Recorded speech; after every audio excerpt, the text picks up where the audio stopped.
سنين. أنا خليني هكلمكم على كشاهد عيان إزاي الموضوع ده حصل، وهقوله لكم عشان تعرفوا إن مفيش حاجة بتتعمل والدة اللحظة. ده فكر وخطة وترتيب وإجراءات بتتعمل عشان في النهاية ندخل احنا في اللي احنا دخلنا فيه 10 سنين اللي فاتوا. وانا مش بقول حكاية، انا بقول لكم وقائع. كنت انا نائب مدير المخابرات في 2009،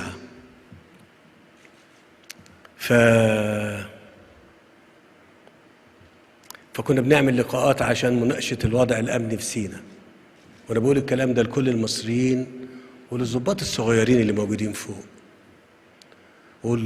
وحتى للضباط الشرطة كمان.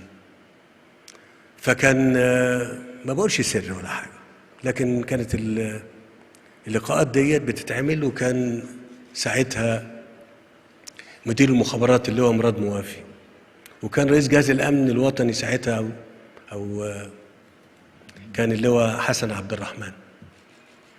فكنا بنناقش الوضع، فكنا شايفين ان خلال 7 سنين اتشكلت بنية أساسية ضخمة في شمال سيناء. البنية الأساسية دي عبارة عن مخازن للأسلحة والذخيرة والمفرقعات، وأيضا بنية بشرية كبيرة للموضوع للسيطرة.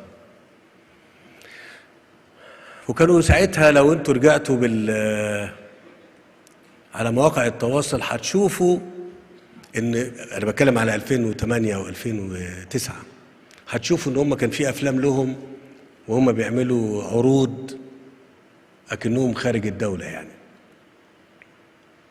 وكان الكلام ساعتها ان في مشكلة كبيرة موجودة في سيناء، وكانت المشكلة ديت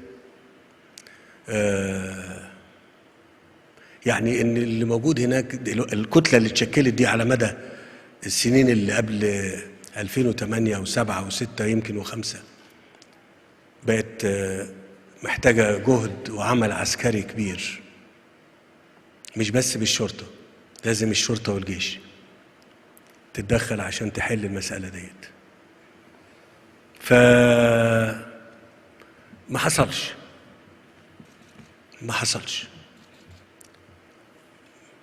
ما كانت طبعا في ظروف وفي اتفاقيات، فكان الموضوع ان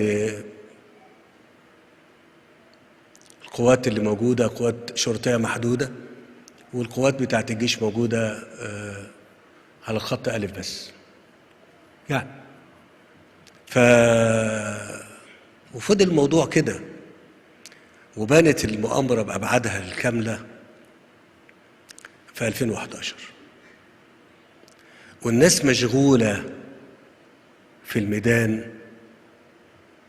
كان بيتم تخريب تواجد الدولة المصرية هناك والقضاء عليه، إقسام مديريات، كل ما يتعلق بمصر، وتعمل ولاية وتعمل قضاء شرعي على قد تعبيرهم يعني، وحاجات من هذا القبيل. يوم 28 يناير كان خلاص بقى نتيجة التعدي ده بقت الأمور خارج السيطرة.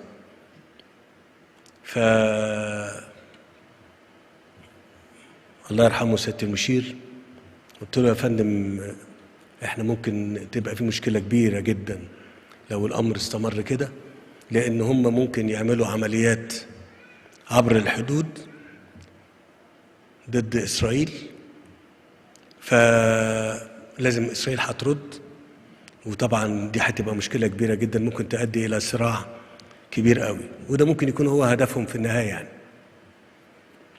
كان القرار ساعتها من سيادة المشير إن احنا ندخل بقوات. عملنا الإجراءات المطلوبة مع الإسرائيليين في الوقت دوت، واتصلت بيهم وقلت لهم احنا محتاجين ندخل قوات دلوقتي في المنطقة، في العريش ورفح والشيخ زويد، عشان نسيطر على الموقف هناك. الحقيقة عشان ده بسجله للتاريخ، يعني ان هم كانوا متفاهمين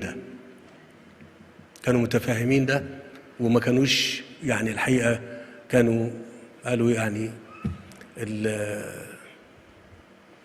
بس ادونا خبر القوات اللي هتبقى موجودة قد ايه ونسقوا معانا يعني. واستمرينا من الوقت دوت يمكن لغاية دلوقتي، بس يمكن حجم القوات اللي كان موجود خلال الثمان 9 سنين دول من 2011 لغاية النهاردة، زادت القوات كل مرة عشان نتعامل مع التحديات اللي موجودة هناك. أنا بحكي الحكاية ديت ليه؟